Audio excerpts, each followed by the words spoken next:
Hello student, welcome to MacMath Education channel where you can change the way of your learning and understanding.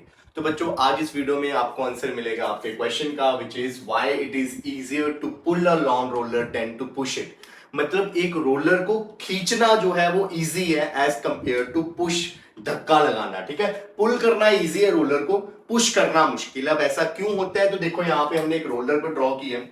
ये एक person है बच्चों जो इसको पहले पुल कर रहा है, इसको खींच रहा है। अब एक रोलर को जब बच्चे पर्सन पुल करेगा तो उसको ऐसे पुल करेगा ना, ऊपर की तरफ ऐसे ऐसे खींचेगा उसको, ऐसे आगे की तरफ तभी आएगा ना वो। ये तो है नहीं कि ऐसे पकड़ के ऐसे आगे खींचेगा, ऐसे ऐसे तो नहीं होगा। रोलर को ऐसे पकड़ के ऐसे आगे की तरफ वो खींचेगा।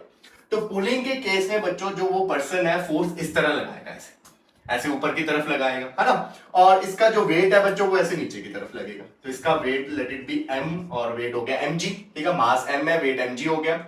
अब बच्चों ये जो रोलर है ये ग्राउंड को प्रेस करेगा तो ऊपर की तरफ क्या लगेगी? ऊपर की तरफ लगेगी normal reaction, that is r। अब ये जो फोर्स है बच्चों इसके भी दो कंपोनेंट बनेंगे। ये एंगल पे लग रही है ना, हॉरिजॉन्टल के साथ थीटा एंगल पे है, तो इस तरफ कंपोनेंट आएगा बच्चों f cos थीटा, और इसका दूसरा कंपोनेंट ऊपर की तरफ आएगा that is f sin theta. अब ये रोलर मूव कर रहा है, अगर ये रोलर मूव कर रहा है बच्चों तो यहाँ पे फ्रिक्शन भी लगेगी। किस तरफ लगेगी? ऑपोजिट, इस तरफ फ्रिक्शन भी लगेगी f ऑफ k, क्योंकि रोलर आगे जाएगा तो फ्रिक्शन पीछे लगेगी। कौन सी फ्रिक्शन लगेगी? कैनेटिक फ्रिक्शन, क्योंकि रोलर मूव कर रहा है। इज इट क्लियर बच्चों? और ये कैनेटिक फ्रिक्शन ही हमने निकालनी है कि इस केस में कितनी कैनेटिक फ्रिक्शन लगेगी। तो आपको पता है फ्रिक्शन निकालने के लिए you need to find out mu k into R. Mu K हमने लिख दिया कि म्यू के क्या है? Coefficient of kinetic friction between roller and ground.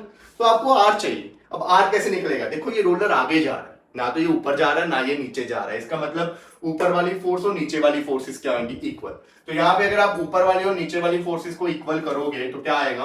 Are plus F sine theta किसके इक्वल आ जाएगा? mg, क्योंकि ये दोनों ऊपर लग रही है और ये नीचे लग रहा है। यहां से आर कितना आ गया? mg minus F sine theta. तो इस केस में r की वैल्यू आई mg minus F sine theta. तो फ्रिक्शन क्या आ जाएगी? एफ के इज म्यू के into mg minus F sine theta. So इतनी फ्रिक्शन लगेगी इन केस ऑफ बच्चे पुलिंग। अब बात करते हैं पुशिंग के केस में। तो पुश करना है, अगर आपने धक्का लगाना है अब इसको, तो आप धक्का ऐसे लगाओगे, आगे की तरफ चल आगे ऐसे, है ना। तो अब जो आपकी फोर्स लग रही है बच्चों वो ऐसे नीचे की तरफ ऐसे लगेगी। आप उसको धक्का लगा रहे हो, धक्का लगाओगे तो फोर्स ऐसे लगेगी इस तरह, थीटा एंगल। तो अब यहां पे देखो और कौन कौन सी फोर्सेस लगेंगी। एक तो वेट लगेगा नीचे की तरफ, दैट इज mg। ऊपर की तरफ रिएक्शन लगेगी r। इस फोर्स के भी दो कंपोनेंट होंगे, एक इस तरफ f cos थीटा, एक कंपोनेंट अब इसका नीचे आएगा f sin थीटा। ठीक है बच्चों, अब इस केस में भी आपने किनेटिक फ्रिक्शन निकालनी है, that is f k equal to mu के इंटू r। r निकालना है बच्चों। अब r कितना होगा? देखो ये रोलर ना ऊपर जा रहा है ना नीचे जा रहा है, इसका मतलब ऊपर वाली फोर्स इक्वल टू नीचे वाली फोर्स। तो r ऊपर लग रहा है, f sin थीटा और mg नीचे लग रहा है। तो इस केस में जो आपका r आएगा वो किसके इक्वल होगा? f sin theta plus mg, क्योंकि ये ऊपर अकेला लग रहा है, ये दोनों नीचे लग रहे हैं।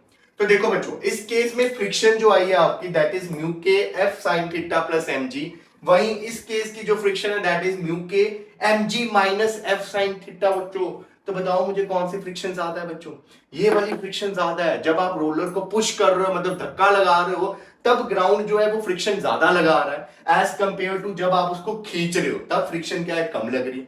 तो अप्लाइड फोर्स बाहर से सेम है, यहां भी F लगी थी, यहां भी F लगी थी, पर पुशिंग के केस में जो फ्रिक्शन लग रही है बच्चों वो ज्यादा है एज कंपेयर टू पुलिंग के केस में। इसीलिए बोला जाता है बच्चों कि रोलर को पुश ना करो, रोलर को क्या करो? पुल करो, क्योंकि पुश करोगे तो ज्यादा फोर्स लगानी पड़ेगी बाहर से, क्योंकि इस केस में फ्रिक्शन भी ज्यादा लगती है।